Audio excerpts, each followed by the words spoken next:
wall of Jerusalem is broken, and the gates have been burned. The people are in great distress. When Nehemiah heard these things about his hometown, he sat down and wept. As only one man and far from his shattered city, he must have felt helpless and hopeless. And so he did the only thing he could do. He turned to God. And through his tears, he fasted and prayed. He started by acknowledging God's greatness and goodness. Then he confessed his sins and the sin of his people for not rebuilding the wall. He didn't make excuses, nor did he blame others. He maintained a thankful attitude towards God. Even in the midst of disaster, he remembered God's promises and all he had already done for his people. And finally, he asked that God would glorify himself through this situation. He knew that God is bigger than any tragedy and that he walks with us through the storms.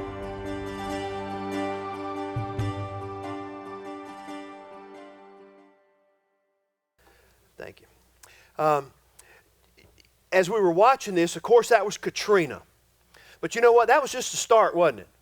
How many hurricanes have hit the U.S. since Katrina?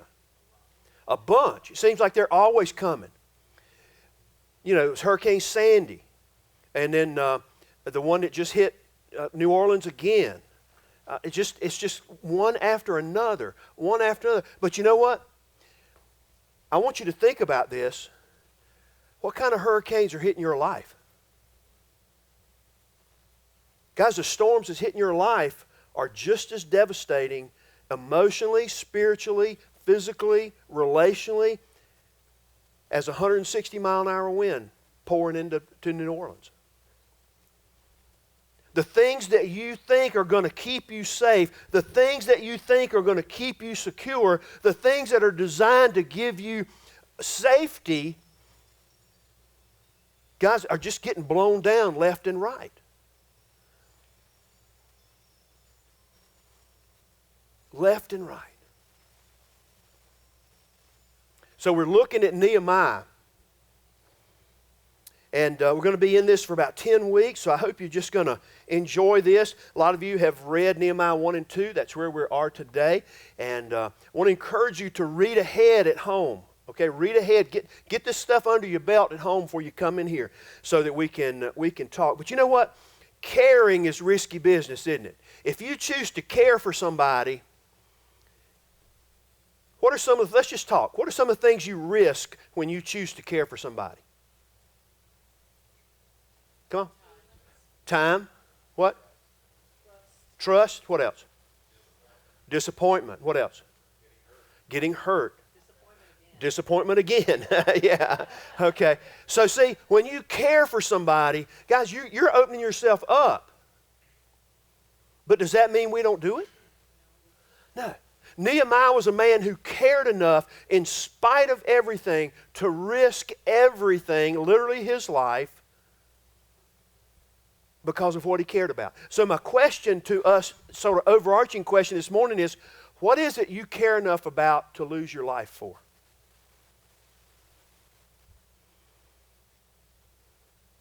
What is it that you care enough about that you'd be willing to die for?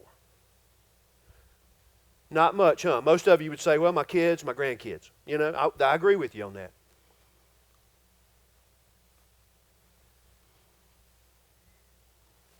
What do you care enough to risk everything for? Look at this quote right here. George Bernard Shaw from the play The Devil's Disciple. The worst sin toward our fellow creatures is not to hate them, but to be indifferent to them. That's the essence of inhumanity. Guys, listen. Satan, if he can just get us not to care about somebody, just to not even think about them, it's perfect. He's like, great, I won that one. Indifference is just, I don't even know how to put it into words. In a day like today, when most folks, quite frankly, don't give a hoot about anybody else. When most folks today live in their own little nursery, you know. They don't give a hoot about anybody else. They don't give a hoot about anybody else's injustice. They don't give a hoot about polarization. They don't give a hoot about marginalization. They don't give a hoot about hopelessness. They don't give a hoot about nothing except them.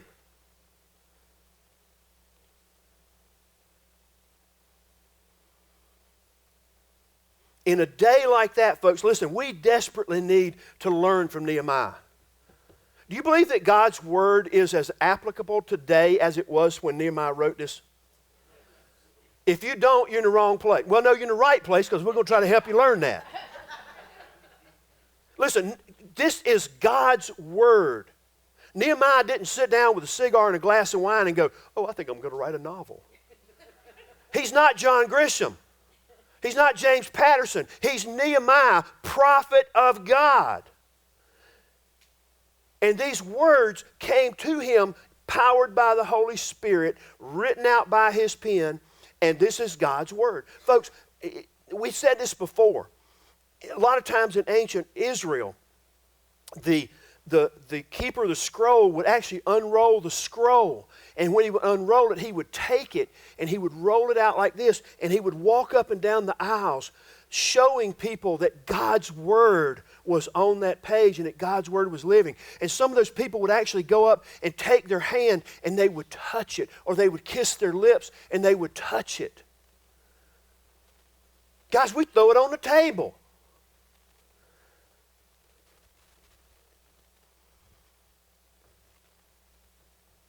This is God's Word, and it's as applicable to us in the middle of our storms today as it was in the middle of Nehemiah's storm.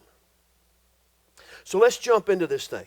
Nehemiah was the kind of person who cared. All right, and just some of the things he cared about. He cared about the traditions of the past. He cared about the needs of the people in the present. He cared about their hopes for the future. He cared about heritage. He cared about his ancestral city, and most of all, he cared about the glory of God. I asked a person not long ago, person 19, 20-ish, and we were just having a conversation. I said, you know, what do you really care about? And that stumped the person. Yeah, you know, you might as well chasing Pokemon or whatever. No, this person didn't even have enough gumption to say that. This person said, you know, to be honest with you, I don't really care about anything.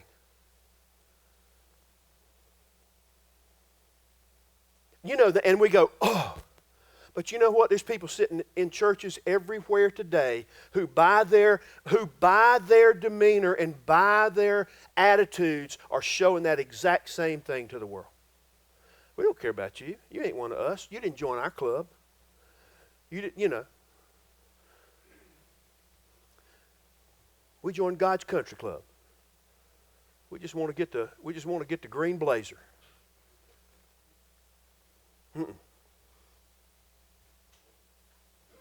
So, like I said, today we're starting a 10-week series. We're going to wrap it up on our 3-year anniversary in November.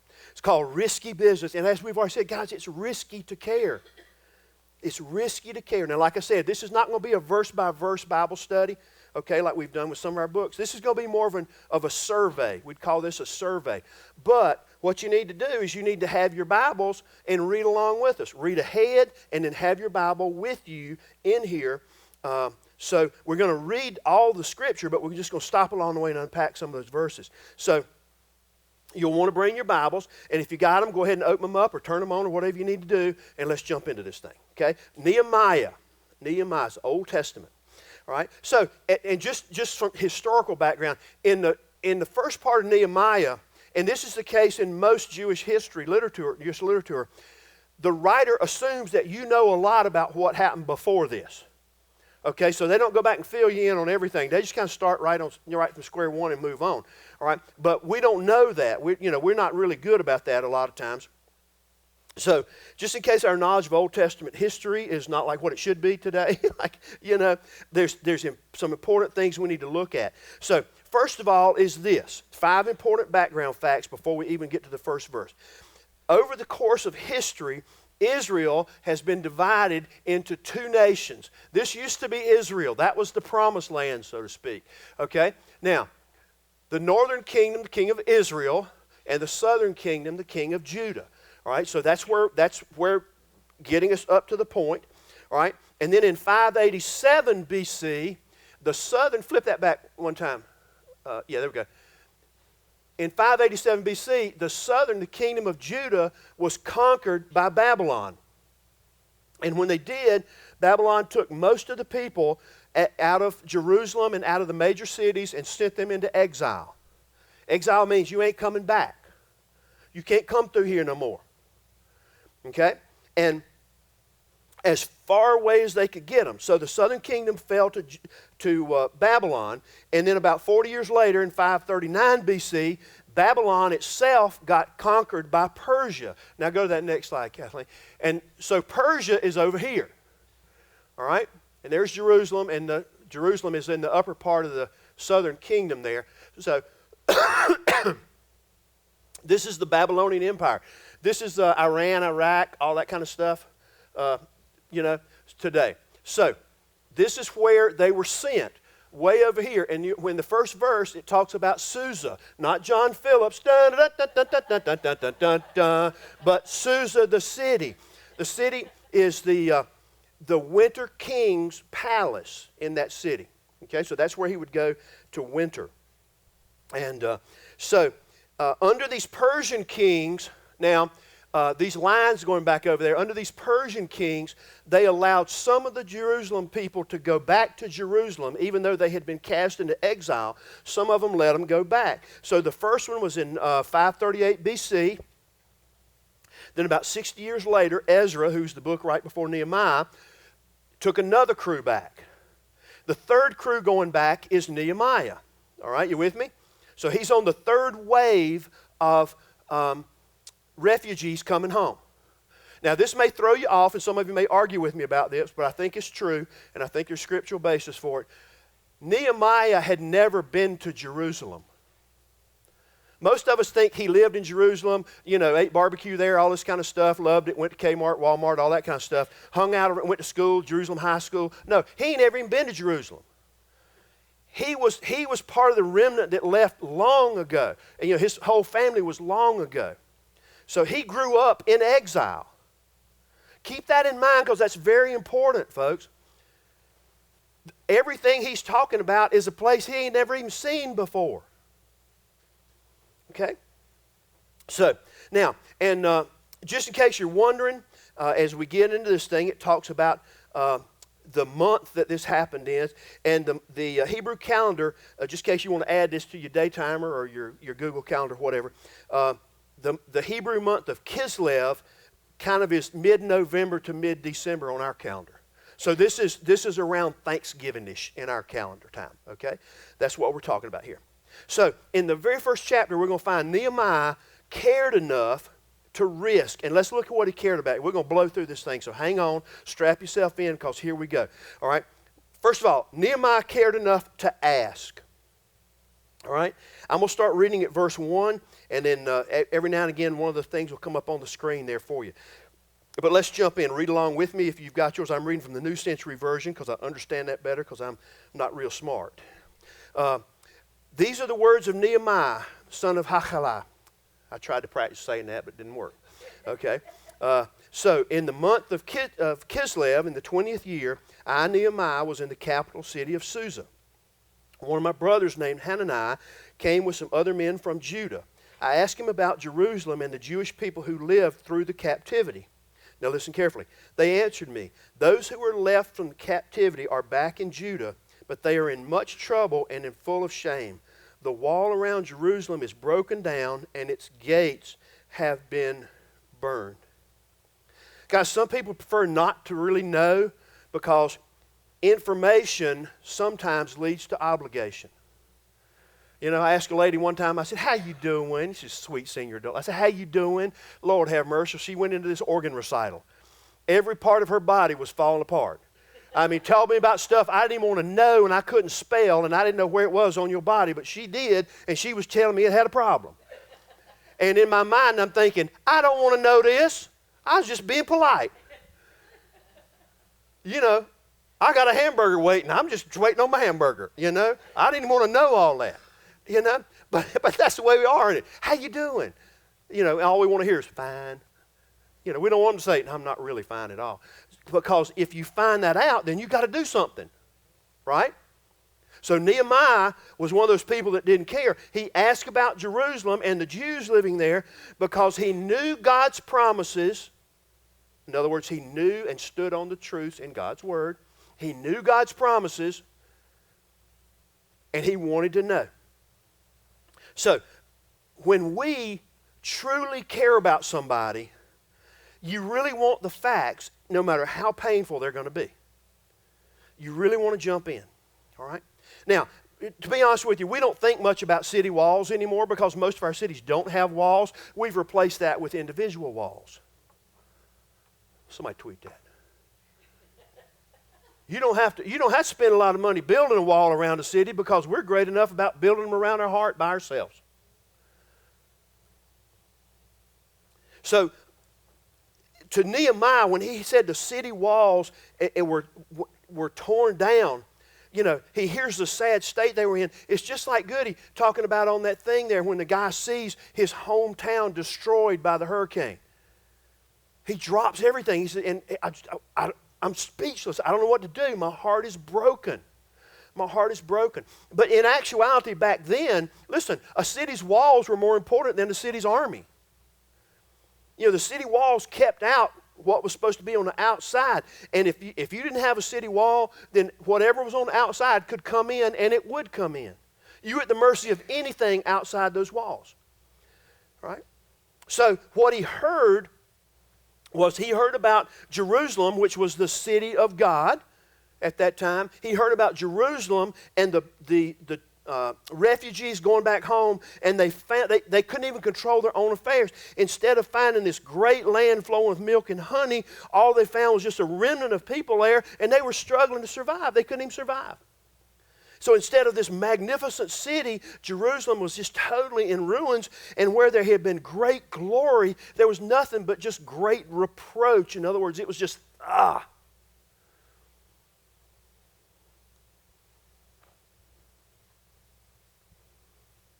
Are we the kind of people who care enough to want to know that kind of thing? Are we the kind of people who care enough to want to know what goes on outside there and really want to do something about it? Or we just want to give it lip service?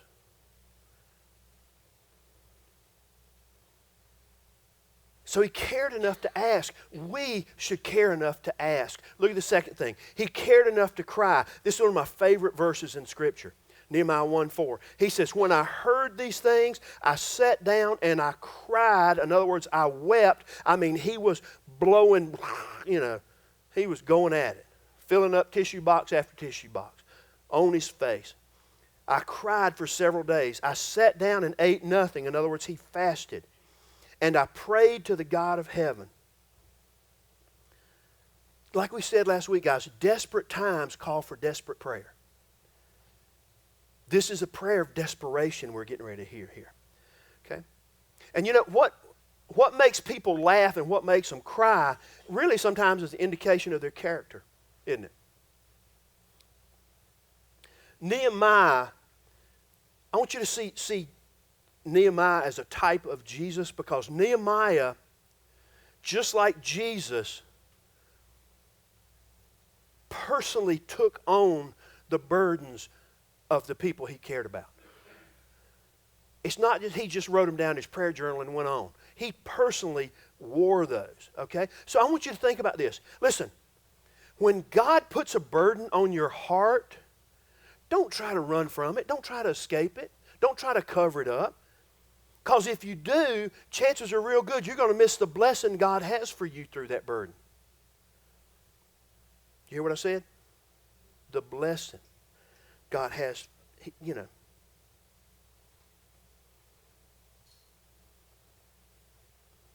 Nehemiah spent several days fasting and praying and crying. And he basically said, somebody's got to do something. And so he looked around and he said, it's going to be me. I ain't never been there. I got a great job I like working for the king. Somebody's got to do something. He was willing to act on his concern. Are we willing to act on our concern? Are we? So, the third thing, he cared enough to pray. And just like we said a while ago, you can learn a lot by what they laugh about and what they cry about, but also you can learn about a lot by listening to a person pray. Now, I'm not saying you need to listen to a person pray so you can, boost them up or anything. But when you hear somebody pray, you kind of know what the passion of their heart is. And there's a lot of prayers. There's actually 12 prayers in the book of Nehemiah. And here's the first one. So let's see what kind of man he is. This is verses 5 through 10. This is the prayer. He said, so I prayed to the Lord of heaven. Lord God of heaven, you are the great one who is to be respected. You are loyal and you keep your agreement with those who love you and obey your commands. Look and listen carefully. Hear the prayer that I, your servant, am praying to you day and night for your servants, the Israelites. I confess the sins we Israelites, notice that, we Israelites, have done against you. My father's family and I have sinned against you. We have been wicked towards you and have not obeyed the commands, rules, laws you gave your servant Moses. Remember that you taught your servant Moses, saying, if you are unfaithful, I will scatter you among the nations. But if you return to me and obey my commands, I will gather your people from the ends of the earth, and I will bring them from captivity to where I have chosen to be worshipped. They are your servants and your people, whom you saved with great strength and power. The book of Nehemiah opens with a prayer and closes with a prayer. So it's very obvious that Nehemiah was a man who depended on prayer. Okay? He wasn't just saying thank you for the, thank you for the groceries, during mealtime and then, all that kind of stuff. He was a man who relied on prayer. And he knew that he had to have God's favor brought on by the power of prayer to accomplish the thing that broke his heart. What's breaking your heart? What's breaking your heart? Individually, what's breaking your heart? Nehemiah succeeded at what he did because he depended on God. Too many times we just get a broken heart for something and jump into it and try to fix it before we even talk to God about it. Look what Nehemiah did in this prayer. This is the perfect example of prayer. First of all, Nehemiah reminds God how his name is tied up with his people's name. And then he asks God to move in the heart of the king of Persia. But look at this. Adoration, confession, and then he throws in scriptural promise, honoring God. It's okay to remind God what God said in his word, because God's pretty impressed with that, because you're standing on the truth found in God's word and the promises of that. It's okay. Remind God what he said. And then he goes to the request itself. That's a perfect model for prayer. We just spent 6 or 8 weeks talking about the battle plan for prayer. And this is a perfect follow-up to that. And it's important to notice here too, and I hit it when I was reading. Notice he didn't say they, what they did. They sinned against you. They did this. He said, I have sinned against you. We sinned against you. Okay? It would have been real easy for him to look back and say, well, I ain't ever even been there. So it's them people's fault. I'm going to go see if I can fix it, but it's their fault for doing it. Okay? He didn't do that. He looked inside himself and blamed himself as well as them. So not only did he take their burden, he took their blame. We have sinned. Like I said a while ago, so many times we plan everything and then we get all this stuff together, then we ask God to bless it. I'd rather just, God, tell us what you're blessing so we want to join you. That's what I'd rather do.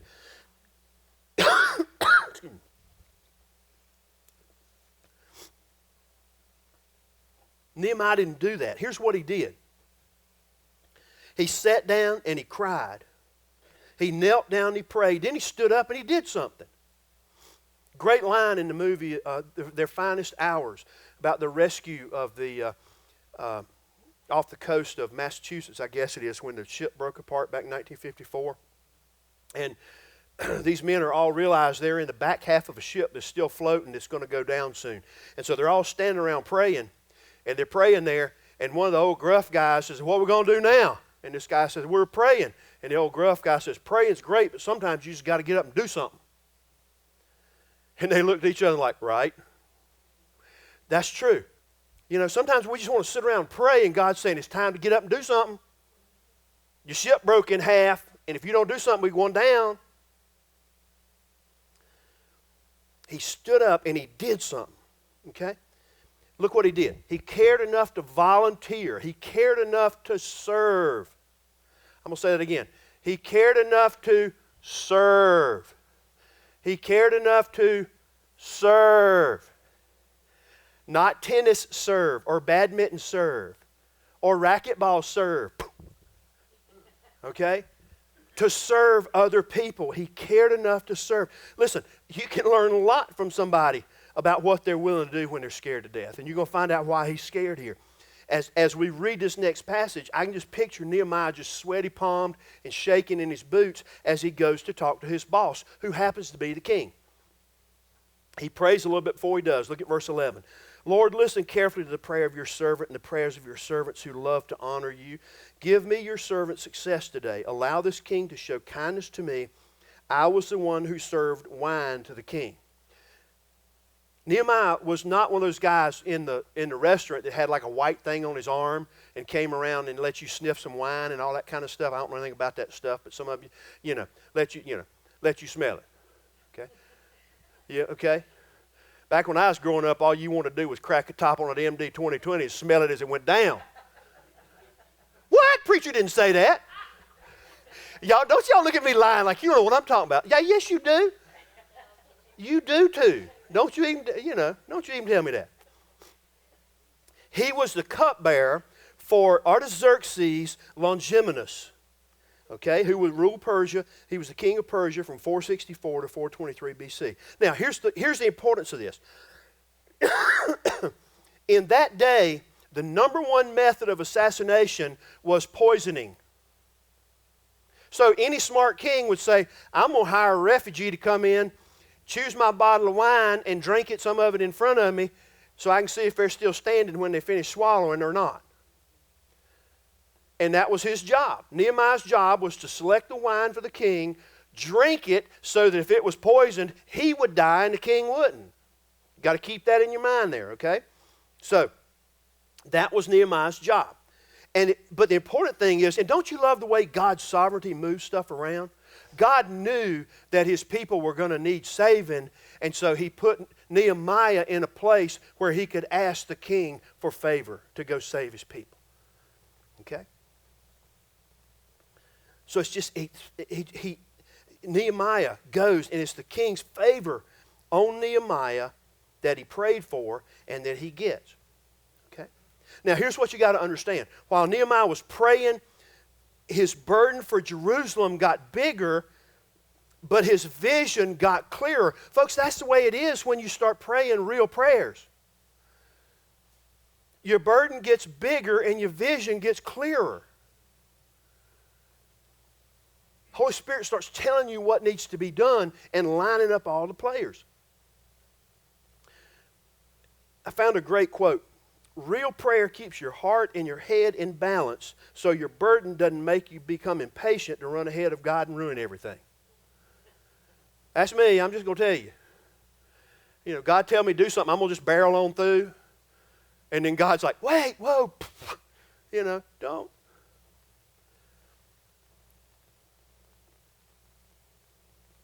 While we're praying, God tells us what to do, when to do it, and how to do it. And all three of those things are important. So Nehemiah cared enough to volunteer, and he volunteered to go to Jerusalem and supervise the building of the walls. Listen, he didn't pray for somebody else to do it. He saw a need, and he said, I'm going to jump into this thing. We see needs all around us, and we expect somebody else to do it. Our first thought is, well, somebody else is going to do it. Nehemiah didn't wait on that. He saw the need. He didn't say, God, send somebody else. And he didn't say, well, God, this is not my role. I don't know anything about contracting. I'm not a general contractor. I'm not a subcontractor. I'm a wine taster. God used a wine taster to restore the nation of Israel. What's he wanting to do with you? And me. all Nehemiah said was, God, I see the problem. I don't understand it, but here I'm willing to go. Guys, that's what we need to do here.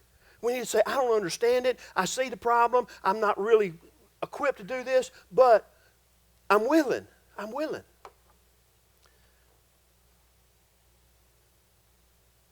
Nehemiah was facing a test of faith right here. Okay?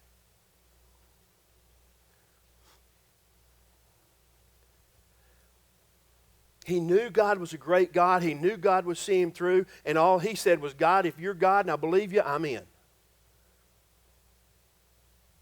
You know, I realized a while back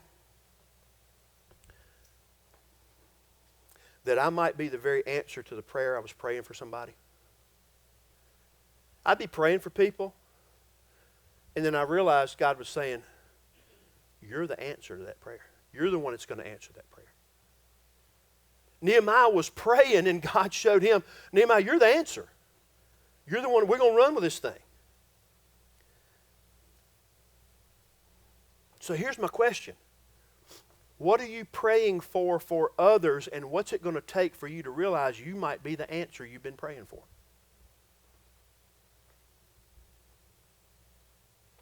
Nehemiah he took on a huge responsibility. He had a big job to do. He only had a few people to do it with, and he had a very short time to do it. And he faced a lot of opposition. You ever realize that when God calls you to do something, people are going to be telling you, no, you shouldn't be doing that?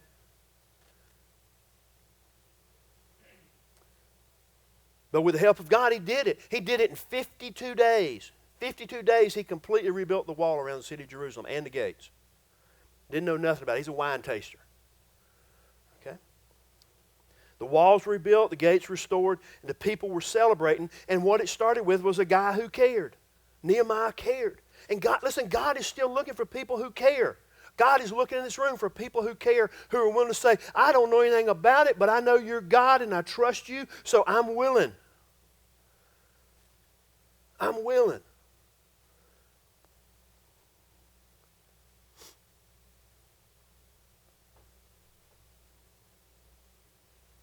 Nehemiah cared enough to ask the facts. He cared enough to cry over the needs. He cared enough to pray over God's people. And then he cared enough to get up and do something. He volunteered to do it. But not only was Nehemiah a guy who cared, he was a man of faith. Let's look at a couple things here in the second chapter. Nehemiah had the faith to wait. Now this is important. Nehemiah had the faith to wait. Look at the first few verses there. We'll read 1 through 3 first. Nehemiah 2, 1 through 3. It was the month of Nisan in the 20th year of Artaxerxes the king. He wanted some wine, so I took some and gave it to the king. I had not been sad in his presence before. So the king said, why does your face look so sad even though you're not sick? Your heart must be sad. Then I was very afraid. So I said to the king, may the king live forever. My face is sad because the city where my ancestors are buried lies in ruins and the gates have been destroyed by fire. So basically 4 months have passed here, all right? 4 months have passed since he got the bad news about Jerusalem. And Nehemiah waited patiently for the Lord to give him the right directions, okay? Listen, we not only need to learn to weep and pray, but we need to learn to wait and pray. That's the hardest part, isn't it, waiting? I just want to just jump up in the middle of this thing. But God says, sometimes you got to wait. And I believe this. When you're waiting on the Lord in prayer, you're not wasting your time, you're investing your time. God's preparing both you and the circumstances for optimal benefit. All right? But, now here on this, but, very important fact here, but, after we've been praying and waiting on God, when God says do something, you do it.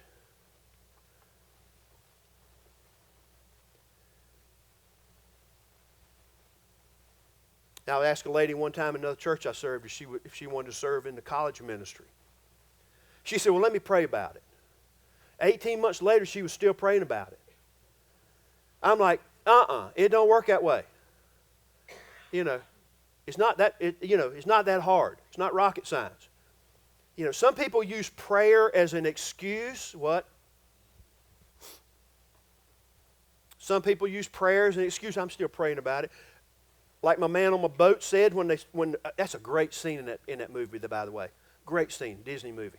When the guy runs up and he realizes that the guy tells him, run up to the captain and tell him that our radio contact's broken. Well, this guy's running up there, and all of a sudden he runs, and literally the ship is chopped in half, and he's standing there, and the waves are beating, and the front side of their ship is just going off and turns and goes down, and he's standing on the edge like, ah.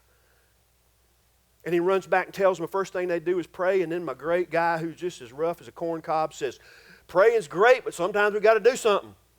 And they said, let's do it. So sometimes you got to do something. You got to do something. And when God tells you to do it, do it. Don't use prayer as an excuse. Now, the king, this is great. I love this. The king noticed that his cupbearer was kind of sad. So he says, why are you so sad today? Which is a great question for a king who's talking to the man whose job it is to keep him from being, all I can think is the king's thinking, oh snap, he's got poison wine in that cup, and he knows I'm going to die, and he knows he's going to be beheaded. Probably things going through all his head, same things going through Nehemiah's head. He's handing the king the cup, and he's shaking wine going all over the king's robe and all that stuff. Great question, king. Good question. If somebody's responsible for your life, you have a right to ask them, how come you so long in the tooth today? Good question. So, he had the faith to wait, and then he had the faith to ask. Look at the next few verses from 4 down to 10, I think it is. 8 or 9. Then the king said to me, what do you want? Good question, king. Look at this. First I prayed to the God of heaven. Now, he didn't bow down and spread out his stuff and say, oh, holy God, almighty king. He said a silent prayer. It's called an arrow prayer. He fired that arrow prayer off like, pew, and then he answered. Sometimes, folks, your most powerful prayers are arrow prayers. That's not to say that the passionate, long prayers that you pray are not worth anything. They are. But this arrow prayer was so important. So he prayed to the God of heaven. Then I answered the king, if you are willing and if I have pleased you, send me to the city in Judah where my ancestors are buried so I can rebuild it. The queen was sitting next to the king, and he asked me, how long will your trip take and when will you get back? It pleased the king to send me, so I told him a time. I also said to him, if you're willing, give me letters for the governors of Trans-Euphrates. Tell them to let me pass safely through their lands on my way to Judah. And may I have a letter for Asaph, the keeper of the king's forest, telling him to give me timber. I will need it to make the boards for the gates of the palace, which is by the temple, and for the city wall, and for the house in which I will live. So the king gave me letters because God was showing kindness to me. Was it the king who did it, or was it God who did it? God did it. But he had the courage to ask.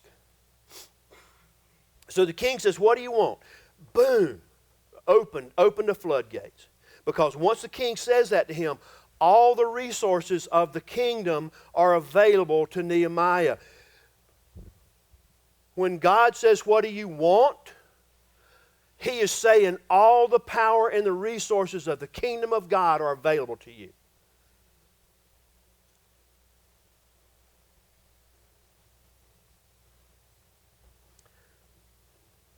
Now, remember I said that little arrow prayer?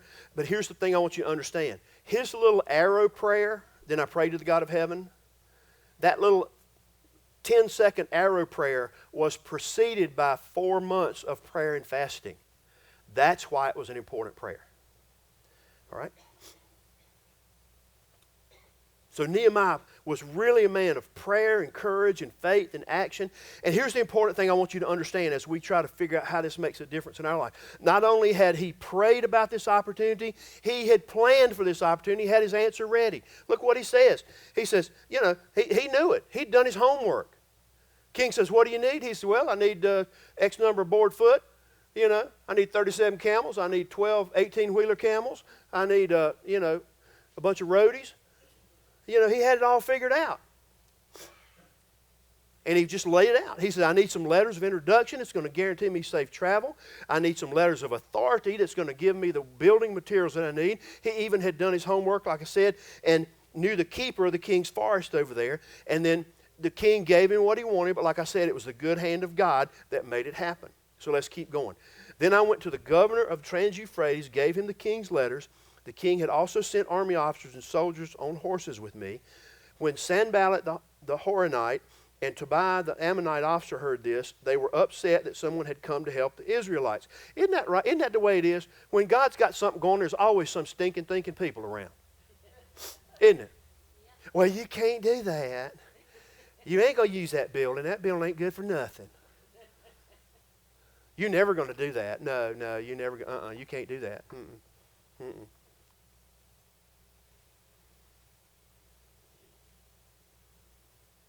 So this trip from Susa over to Jerusalem probably would have taken about 2 months or so. And when the caravan arrived, it's a pretty big caravan, it obviously would have attracted some attention. All right? So especially among those people who hated the Jews and wanted the Jews to be kept in their hopeless city. All right? So we're introduced to 2 characters right here, and a third one's going to come up in a minute. And it's just important to understand who they are because they play throughout the rest of the whole book. Sanballat, the Horonite, he was from Beth Horon, which is about 12 miles from Jerusalem, and he was in charge of the army. Okay? Tobiah, the Ammonite official, he was like the director of the Secret Service. He was the intelligence officer for the army. Okay? And his job turned out to be he was gathering inside information from people, from his Jewish friends, and then he'd pass it along to Sanballat and Geshem so they'd know what was happening. And then Geshem's the Arab, it says in verse 19. We'll pick that up in a minute.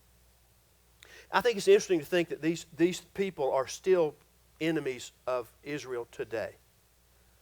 To this very day, this very hour, this very minute, the people that he talks right here are exactly the same enemies of Israel. Now, stay with me on this. Nehemiah is about to discover that his biggest problem was not the enemy on the outside, but the compromisers on the inside. Do I need to say anything else? That's a problem that still faces anybody who's wanting to do the will of God today, who has the courage to stand up and do the will of God. It's not so much the enemy on the outside that's the problem, it's the compromisers on the inside that's the problem.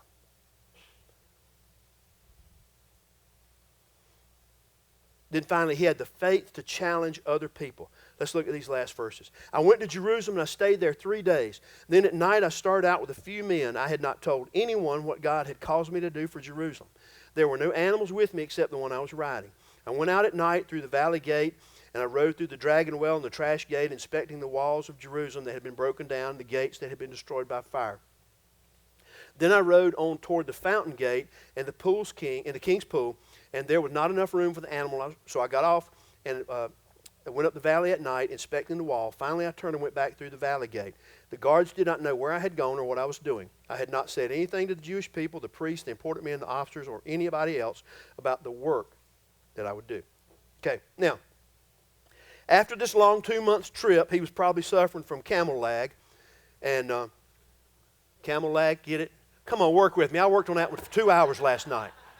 Come on, jet lag, camel lag.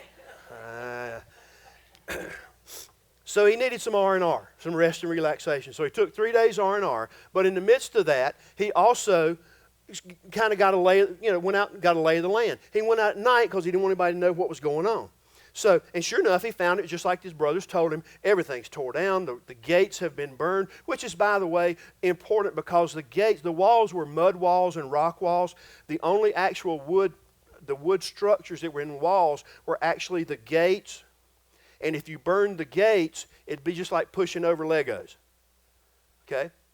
You take the gate out, and you can just push the wall over. The whole wall will just fall right over. So they burn the gates first, and then just push the wall over. It's very, very important there. So here's something important, though. Nehemiah saw more at night than in a few days' time than the whole people of Jerusalem saw in a long time, because Nehemiah not only saw the problem, he saw the opportunity. He saw the potential as well as the problem. Guys, that's what we need to do. When there's an opportunity coming up, we not only look at the problem, we look at the possibilities there, the potential there. So look at verse 17. Then I, Nehemiah, said to them, you can see the trouble we have here. I love that. You see this? You can see what's going on here. Jerusalem is a pile of ruins, and its gates have been burned. Come on, let's rebuild the wall of Jerusalem so we won't be full of shame any longer. I also told them how God had been kind to me and what the king had said to me. And then they all answered, great, let's start rebuilding. So they began to work hard. Nehemiah focused on the greatness of God.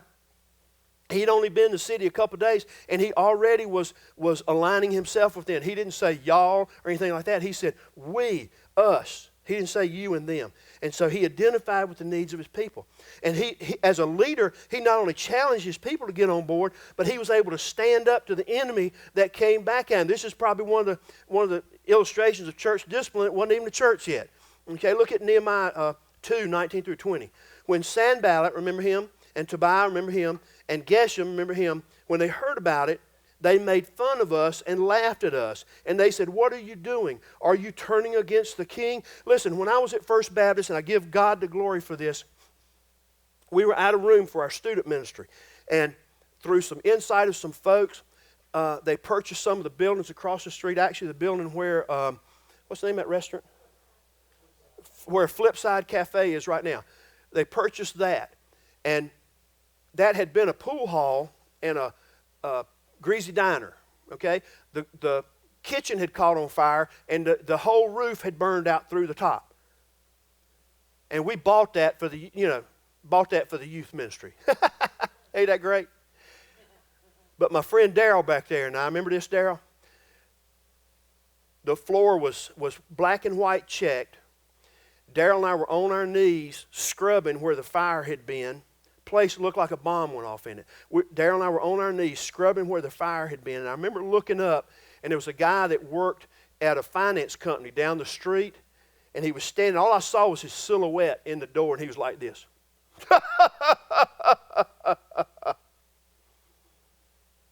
You're fools if you think you're going to turn this building into anything. We said, yeah, we are. We're not going to turn anything, but God's going to turn it into what He wants it into. And again, I'm not bragging. I'm bragging on God here. We ended up having over 350 high school students in that building.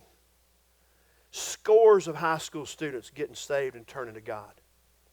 And we ended up needing a room for our middle school, and we bought out the finance company, and our middle school met in that man's office.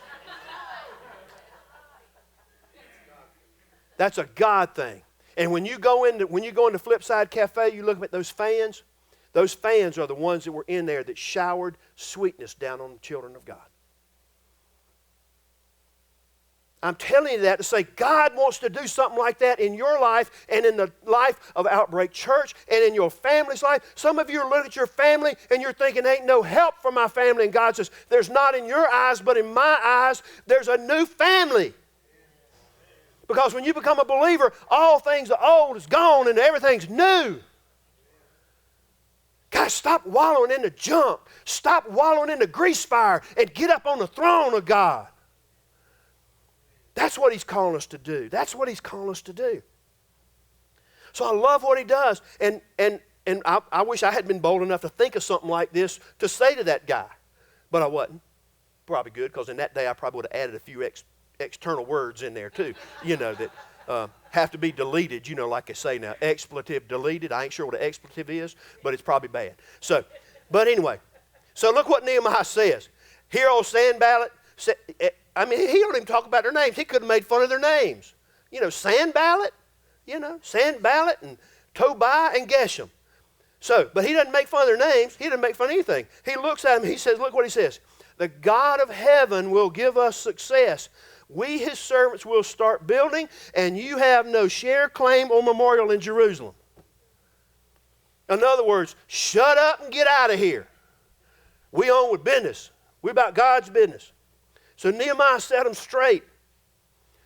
And he started about rebuilding the walls. He was so clear. Rebuilding the wall was God's work. The Jews were God's servants. And the enemies and those stinking thinking people on the inside had no part in the matter, no place in the matter. Sometimes we as leaders have to negotiate, and that's a good thing. But sometimes you have to draw a line in the sand and you say, this is where we stop. We're putting our foot down. We've heard enough of your junk. You either is with us or you're not. And that's what he did right there. So, we're going to pick up here next week. Stage is set. The drama's about to start. You think this is good. You just wait to see what all's happening with what's going to happen in the rest of the chapters. But before we do, here's what we just need to ask ourselves. It's from what we've talked about today. And be honest with yourself. Are you a person of compassion and care and a person of faith?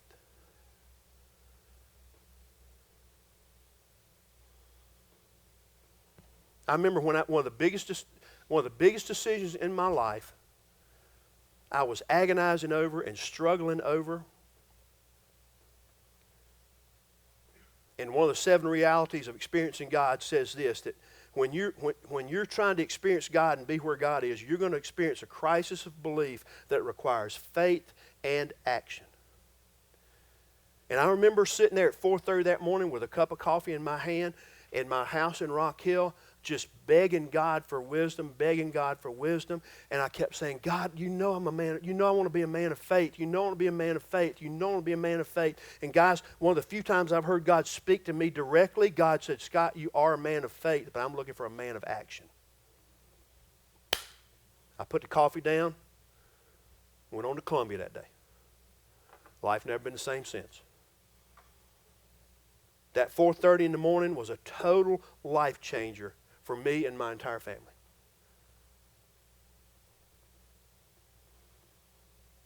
Some of you need to quit praying, I want to be a person of faith, and say, God, give me the courage to make me a person of action. So do we have a burden? What's God put on your heart? What kind of burden has God put on your heart? What are you willing to sacrifice to see that accomplished? You know, are we patient in gathering the facts and planning our work? Are we good at enlisting the help, or do we try to do it all ourselves? That's one thing I stress to our staff and our team leaders is that, guys, you need to be multiplying yourself. And if you're not, you and I are going to have what my grandmama used to call a settee. You need to be multiplying yourself. Okay? You don't do all the work. And, just an aside, a freebie, 20% of all the people in the church are not supposed to do all the work. You know the 80-20 principle? You know, 20% of the people do 80% of the work. We're going to break that. Starting today, we changing that. We're rewriting that principle. Are we good at motivating people? Are we following God to do what He told us to do? Are we listening to what our people in authority over us are saying? Do we want to cling to the past and hang on to what used to be? Or do we want to put our hands and our necks to work and see what God wants to do? Are we cooperating with those stinking thinking people in any way who are always around us? Have we found the job that wants us to... Listen, guys, listen. It is so easy to be a destroyer. Anybody can be a destroyer. I want us to be a life of people of rebuilders. I want us to be a people of rebuilders. And the greatest thing about this whole thing, if it wasn't for the dedication and the determination that came from Nehemiah's faith and trust in the truth of God's Word and the faithfulness of God, Nehemiah never would have accepted the challenge, and it never would have been accomplished. So no matter how big the job is or how strong it is, guys, we got to put our face to the wheel, and we got to work. 1 Corinthians, Paul says, always give yourselves fully to the work of the Lord, because you know that your labor for the Lord is not in vain. Listen, our labor for the Lord is not in vain, because through the death and resurrection of Jesus Christ, death has been defeated, Satan's been defeated. People are going to live in God's place forever. Guys, God's hand is on you. So when God's hand is on you to do the work He's given you to do, nothing can be in vain. Not a single thing can be in vain. Now, stay with me just a second, because I don't want this to appear like what it's going to appear like. Okay? We got an opportunity. Remember, you know how we ended up in this building. We prayed and waited on God for 3.5, almost 4 years.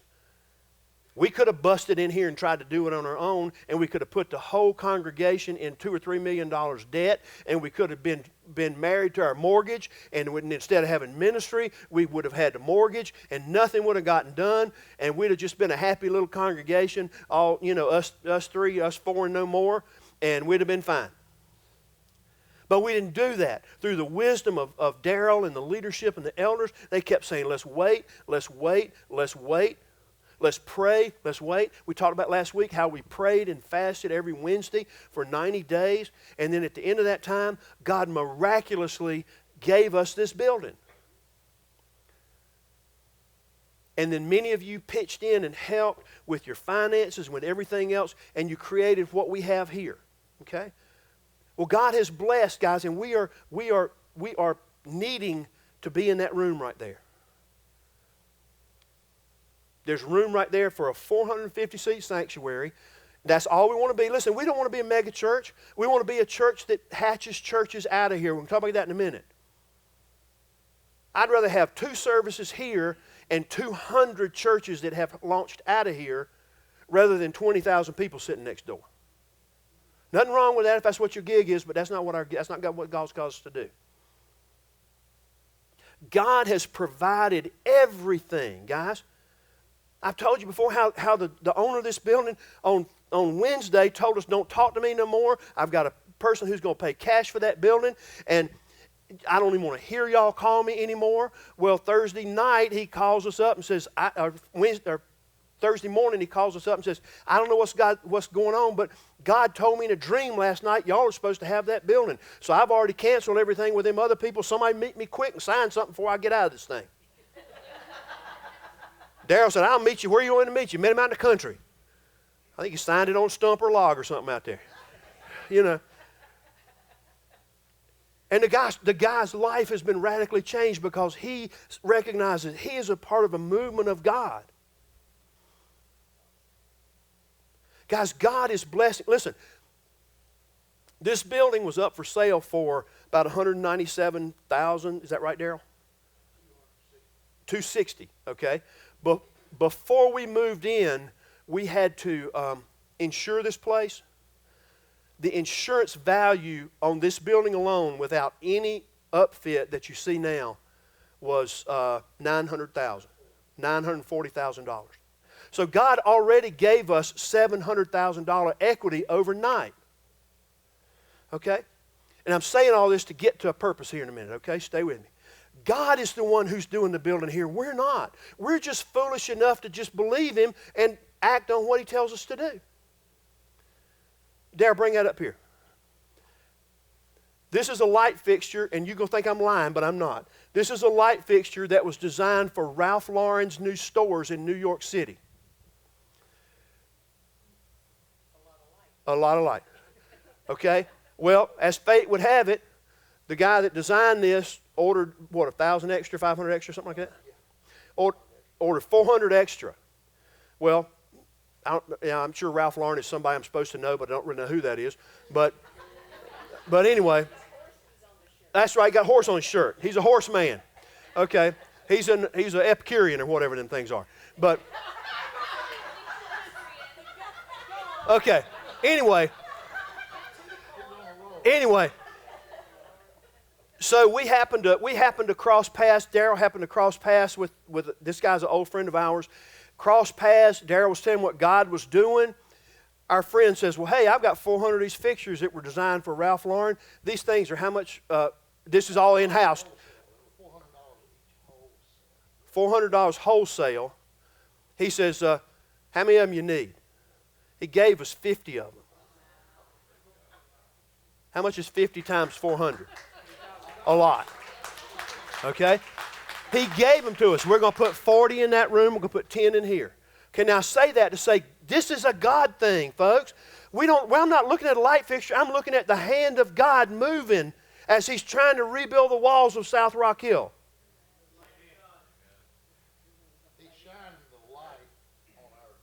Right.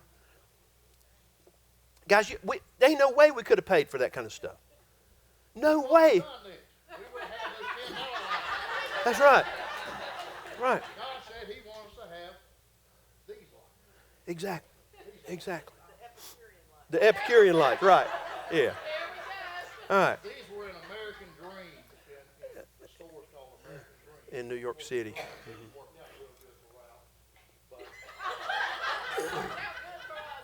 But God's dream's working out great for us.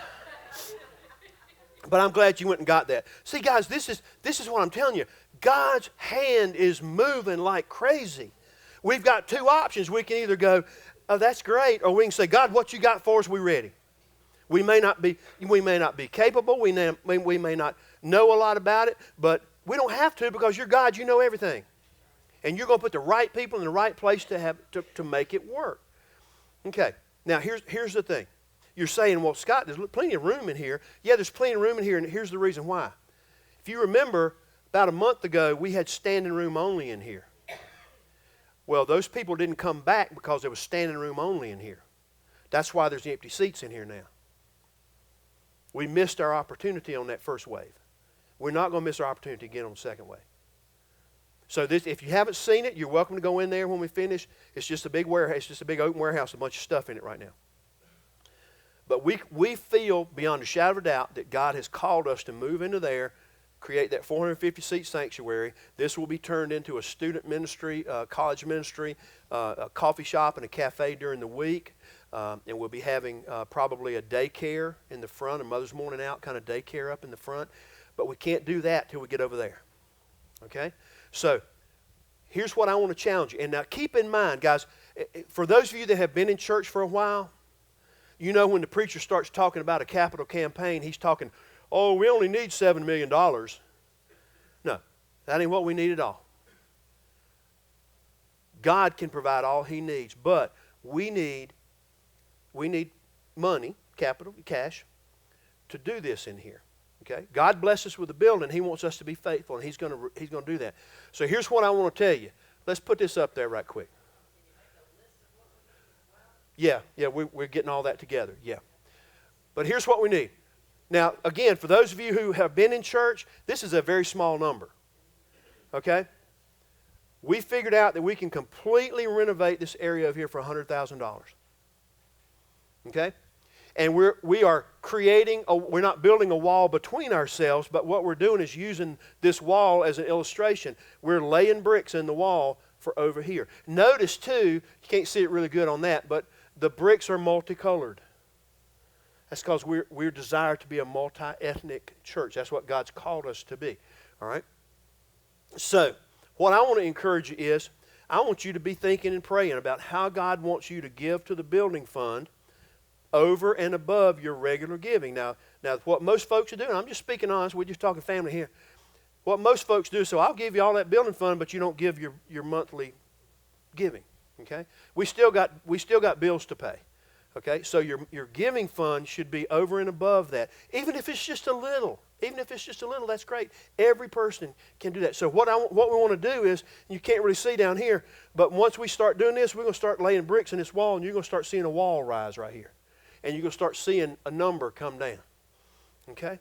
That's what we want to do this. We feel God has called us to do this, and I don't know what else to tell you other than if God's called us to do it, we need to do it. Because it's God's plan. He called us to reach the South Rock Hill area. We've been faithful with that. He has blessed in so many ways, and He wants to continue blessing. So we want to be like Nehemiah. We want to have courage and compassion and faith and trust Him. So that's what we're going to do. So I want you to be praying about that. I want you to be praying about that. And I want you to get into your Bibles, read Nehemiah 3 and 4 for next week, because we're going to see how old Sanballat and Tobias and all them people show up, you know, and they start making life hard, but Nehemiah's got an answer for every one of them. So we're going to look through that. Guys, I feel like Nehemiah right now. We've got a big job to do, a few people to do it with, little money to do it, and a short time to do it in. But guess what? God rebuilt the walls around Jerusalem in 52 days. He can build this whenever He wants to. So I want to invite you to join us, the staff, the elders, the membership, as we commit to give to this thing. And I want you to start giving, because we want to see what God does more in the lives of Outbreak Church and in South Rock Hill. All right. Now, I don't know what God's telling you to do today. Jordan, y'all come on up. God just worked on me through this sermon something fierce. And so I know in my heart, God's challenging me on different things. I don't know what God's telling you to do. I do know that He's got a challenge for you, and He's got and I'm not even talking about money right now. Okay, please understand, I'm not talking about money right now at all. I'm talking about just you personally. What kind of storms are attacking your life? You know, what around you was supposed to be that protecting thing, the thing that was supposed to keep you safe, and it's fallen down. That thing that you were putting all your eggs in that basket. I don't know what it is, but whatever it is, you need to get with God about that, because listen, your identity does not depend on those things. Your identity depends on what Christ did for you on the cross. So you're not going to find your identity and your joy and your happiness in your husband, your wife, your boyfriend, your girlfriend, your dog, your kids. You're going to find it only in Jesus Christ. And then you're going to find that the love you have for those other things is so amazing you don't even understand it. So I don't know what God's telling you to do. Whatever it is, you do it right now. If you just need to pray, this altar's open. You don't have to come up here. You can pray wherever you are. If you need to chat with me, I'm up here. And whatever you need, let's pray. And then we'll just talk just one real quickly before we leave, and we're going to get out of here. Let's stand and continue to worship through music.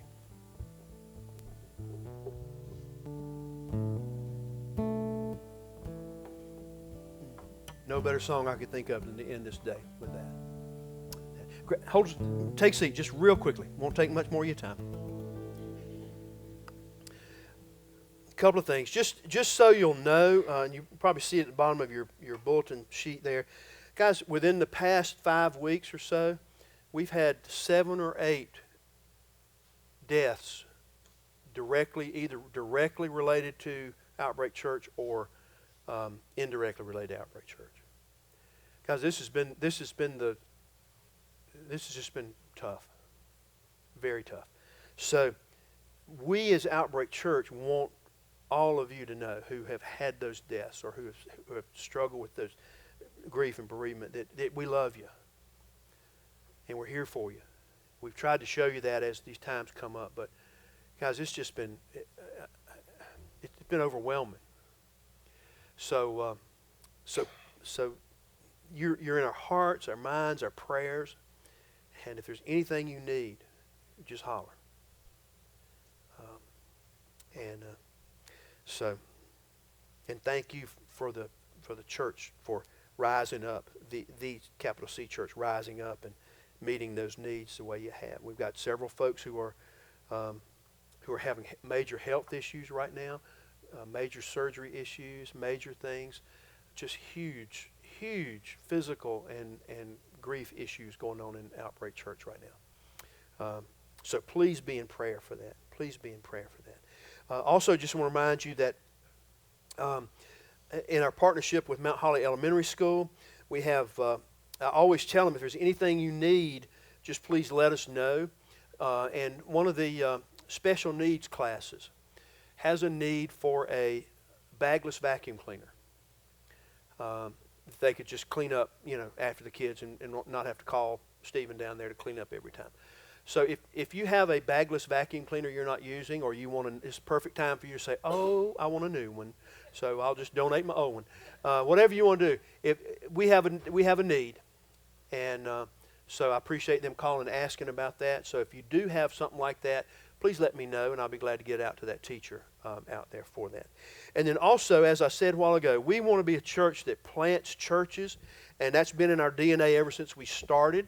From the very first meeting we had, we said we want to be involved in a church plant at least every 18 months. Well, we're 3 years old in November, and we've already been involved with 5 church plants in some way or another. That's not to mention the numbers of church plants that your giving supports, during the during the regular time. I'm talking about just directly involved.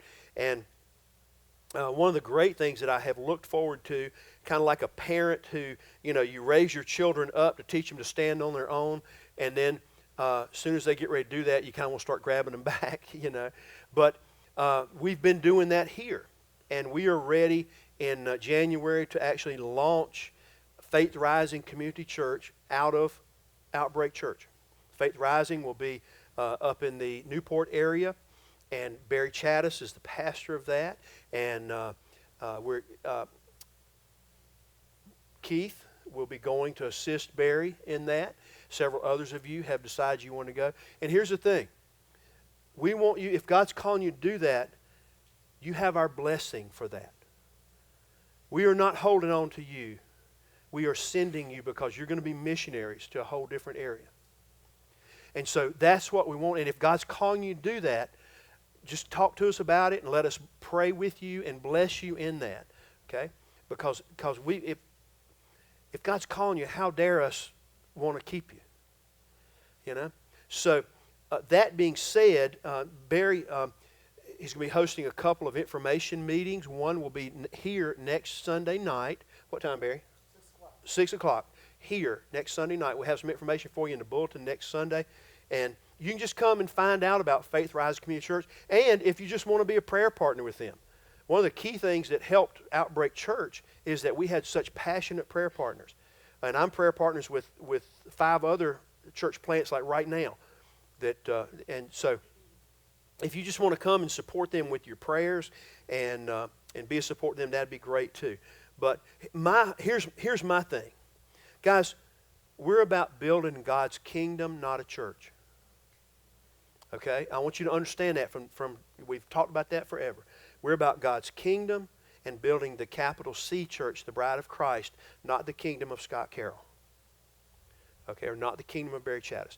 And my hope is that in January, when we have folks lining up here and we're commissioning them and praying over them, that we can take a picture of Faith Rising Community Church being commissioned from Outbreak Church, and then a couple of years down the road, Barry will take a picture of Faith Rising Community Church commissioning another church, and so on and so on. Guys, there's going to be a wall. And wouldn't it be great, instead of having a wall with all our dead pastors on it, wouldn't it be great to have all our live churches on it?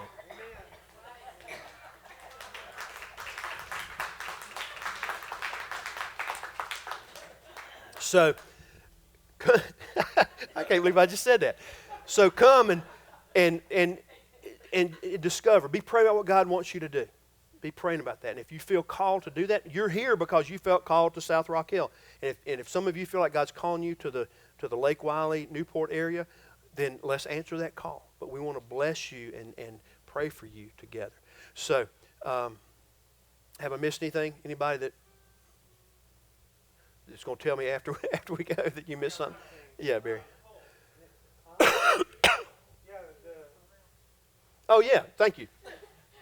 That was in your thing. But see the poll. We're really excited about this. This happens every year, and it's where students gather around their flagpoles at schools and colleges all around, and just pray for their friends, their families, their teachers, everybody. It's a great blessing. We will be at Mount Holly Elementary School at 7 o'clock that morning. We'll be doing snacks and then providing music and praise and worship music during that time. It's all student-led, student-directed. The students will be handling everything. We'll just be picking guitars and playing music and stuff and providing stuff. But it's a great opportunity, and the thing is open. Go to wherever school your children go. Feel free to do that. Come to Mount Holly. Go to wherever South Point, wherever you want to go, and be a part of that.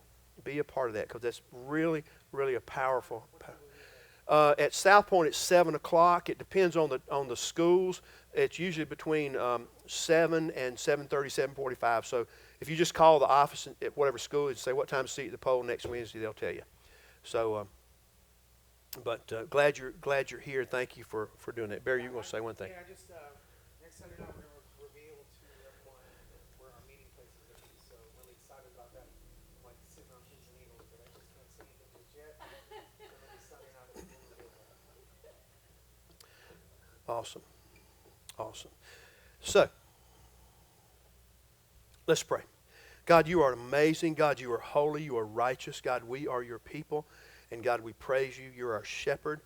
You're the God of the angel armies, the Lord Most High, but you're our daddy and our papa.